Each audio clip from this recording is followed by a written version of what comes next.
Salut à tout le monde, ici Ishmael. On a parlé hier de la méditation et à quel point la méditation est une chose extrêmement puissante qui vous permet de rentrer en vous-même et d'aller changer les réglages et on va dire les configurations qui ne vous conviennent pas. Aujourd'hui, on va parler des affirmations. Pendant longtemps, moi j'ai entendu parler de ces affirmations et en particulier pour ceux qui connaissent la méthode Coué. Pardon, pas Coué. La méthode Coué, comme le docteur Émile Coué. Et je pratique moi-même quotidiennement les affirmations. En vérité, j'ai commencé cette pratique en lisant un des bouquins de Hal Elrod, donc, qui s'appelle The Miracle Morning. Et dans The Miracle Morning, il incite les gens à faire tous les matins des affirmations. Beaucoup de coachs en développement personnel, enfin, c'est quelque chose aussi qui est très plébiscité. Sauf que beaucoup d'entre nous ne l'expliquent pas correctement et profondément. S'il y a une chose que vous verrez beaucoup sur ma chaîne, c'est que j'aime aller au fond des choses et surtout regarder l'aspect psychologique, l'aspect spirituel si je le connais ou si je le comprends, et regarder les imbrications dans notre subconscient. En fait, les affirmations sont une très très bonne chose. Comme on a dit dans les précédentes vidéos, dans votre esprit subconscient, vous avez le self. Dans votre self, c'est un peu une espèce de grand fichier dans lequel il y a toutes les informations qui correspondent à votre identité, à comment vous vous voyez vous-même. Peu importe ce que vous allez penser dans votre esprit conscient, si cela ne matche pas avec le self ou une information qui est dans le self, ça ne peut pas se réaliser. Si vous vous croyez, ou du moins vous voulez être...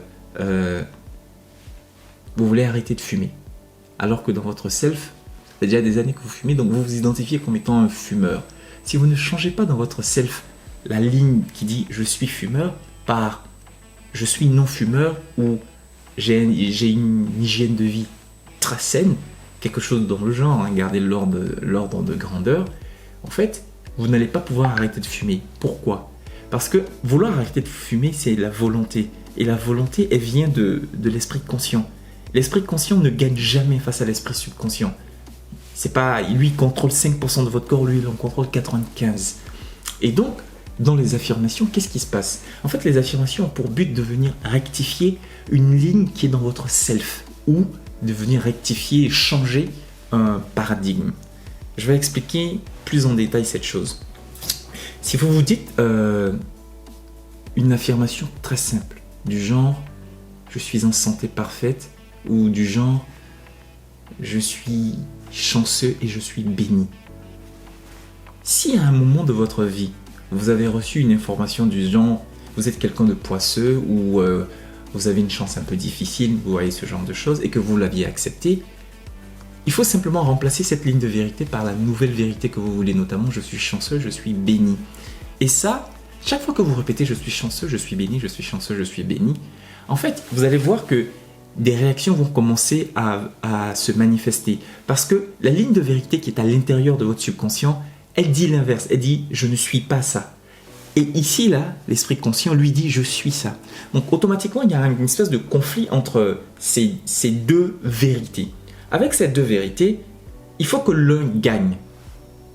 Pour faire gagner votre esprit conscient, donc pour faire gagner « je suis béni et je suis chanceux », continuez à insister.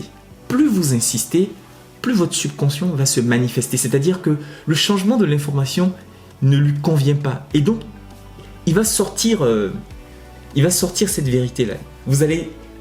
La case mémoire va se manifester. Désormais, votre esprit sait où est-ce que la fausse information que vous voulez est. Et votre esprit aussi sait où est-ce que est l'information que vous voulez rajouter, la nouvelle information. Donc, les deux vont se battre. Si vous insistez dans l'affirmation pendant 5 minutes, la première information va commencer à gommer celle-là. Parce que celle-là, elle n'a pas de volonté. Dans le subconscient, il n'y a pas de volonté. Il y a de l'exécution et il y a des ordres qu'on reçoit de l'esprit conscient. Si vous forcez, c'est comme si vous êtes en train de donner un ordre ou un ensemble de suggestions. Au fur et à mesure, votre subconscient va céder et il va rectifier la ligne en disant « je suis chanceux, je suis béni », quelque chose dans ce type. Et imaginez que vous fassiez 20 minutes d'affirmation. En fait, pendant ces 20 minutes d'affirmation, ou même 1 heure, peu importe, je ne connais pas votre disponibilité, mais si vous faites ce genre d'affirmation pendant de longues périodes, et surtout régulièrement, en fait, dans votre self ou dans l'ensemble de vos paradigmes, il y a beaucoup d'endroits où la fausse information elle est marquée. Chaque fois que vous faites des affirmations de ce type, en fait, ça change les différents endroits, les différentes cases mémoire où cette information existe ou subsiste dans votre subconscient. Au bout d'un certain temps, vous allez voir que si vous dites « je suis béni, je suis chanceux », vous n'allez plus sentir de relation d'inconfort. C'est comme être riche. Supposons que vous n'avez pas beaucoup d'argent sur votre compte, vous en avez très peu par rapport à vos besoins. Et vous dites, je suis riche, je suis riche. En fait, votre subconscient va commencer à rigoler en disant, mais mec, t'es sérieux là? Mec, on n'a même pas 500 € sur notre compte où on est à découvert, tu veux me faire croire qu'on est riche? Ça va pas à la tête ou quoi? Si vous capitulez face à cette réaction de votre subconscient, ça va mal se passer. Par contre, si vous forcez l'information, je suis riche, l'information de je suis riche, déjà parenthèse, la richesse matérielle n'est ni plus ni moins que le résultat de ce qui est à l'intérieur. Hein. Un arbre est beau à l'extérieur parce que les racines sont bien fixées et bien nourries. Si ça ne va pas en dessous, l'arbre sera moche. Donc s'il n'y a pas d'argent ou s'il n'y a pas de vie bien belle et géniale comme on aime, c'est parce qu'à l'intérieur, il y a quelque chose qui manque. Donc je reviens. Vous dites, je suis riche, je suis riche. Il y a beaucoup de fausses informations à l'intérieur de votre subconscient qui dit je suis pauvre, ou je suis de la classe moyenne, ou je suis ça, ou je suis ça. En fait, chaque fois que vous allez dire je suis riche, il y a une espèce de combat pour que cette information vienne remplacer les anciens paradigmes, les vieux paradigmes. Et le vieux paradigme, c'est pas juste je suis riche. Il y a aussi, par exemple, quand vos parents disaient oh, la vie est dure, il faut travailler dur pour avoir de l'argent, ou nous, on a toujours travaillé à l'usine et on a toujours gagné notre vie par la sueur de notre front. Ce genre d'information, vous pensez que ce n'est pas grand-chose peut-être, mais en fait, c'est strictement lié à la pauvreté. Ça veut dire quoi?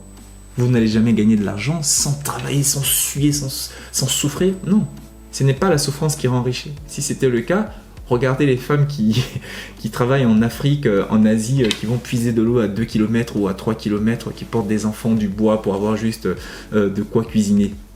Elles travaillent beaucoup, mais ce n'est pas la sueur, le travail ou la souffrance qui rend riche, c'est autre chose. Ça, il faut changer le paradigme qui est lié à ça. Chaque fois que vous affirmez « je suis ça », les deux esprits-là vont commencer à, si vous voulez, échanger l'information et faire une mise à jour. Mais avant la mise à jour, votre subconscient va résister. C'est pour ça que je dis « calmez-vous, posez-vous, mettez une musique relaxante ». Si vous faites ça, votre cerveau va descendre dans un état dans lequel il est plus facile de modifier. Là, quand je vous parle, je suis dans l'état bêta. En dessous, il y a l'état alpha et l'état theta. Dès que vous commencez à descendre en état alpha, c'est-à-dire que votre subconscient est plus ouvert au changement. Si vous descendez en état theta, il est encore plus ouvert au changement. C'est là que vous pouvez changer tout ce que vous voulez. Autant vous pouvez mettre de bonnes choses dans votre subconscient, vous pouvez aussi mettre de la poubelle. Vous pouvez mettre n'importe quoi. Les affirmations sont extrêmement puissantes. Prenez par exemple 5 minutes le matin. Commencez avec 5 minutes. Et écrivez quelque chose que vous voulez. Par exemple, je suis heureux, je passe une excellente journée. Je suis heureux, je passe une excellente journée. Ou je suis productif, je suis productif, je suis productif. Ou je suis proactif. Si vous répétez ça, à l'intérieur de vous, vous allez sentir qu'il y a une discordance. Si vous forcez, en fait, la discordance va céder. C'est comme un barrage ou une digue, elle va céder. Et quand elle cède, vous installez de nouvelles informations dans votre vie. Les affirmations sont vraiment un des cadeaux les plus puissants que j'ai pu recevoir ces dernières années et que je pratique quotidiennement. Je ne peux que vous encourager à le faire. Et si vous traversez des moments difficiles, que ce soit par rapport à vos relations sociales, vos relations amoureuses, si vous avez des résultats qui ne vous conviennent pas, si, disons que vous traversez une réalité sociale et éventuellement professionnelle qui ne vous convient pas, sachez que le problème vient de l'intérieur. Avec les bonnes affirmations, avec des méditations programmées, sérieuses et assidues, vous pouvez résoudre cette question vraiment très facilement.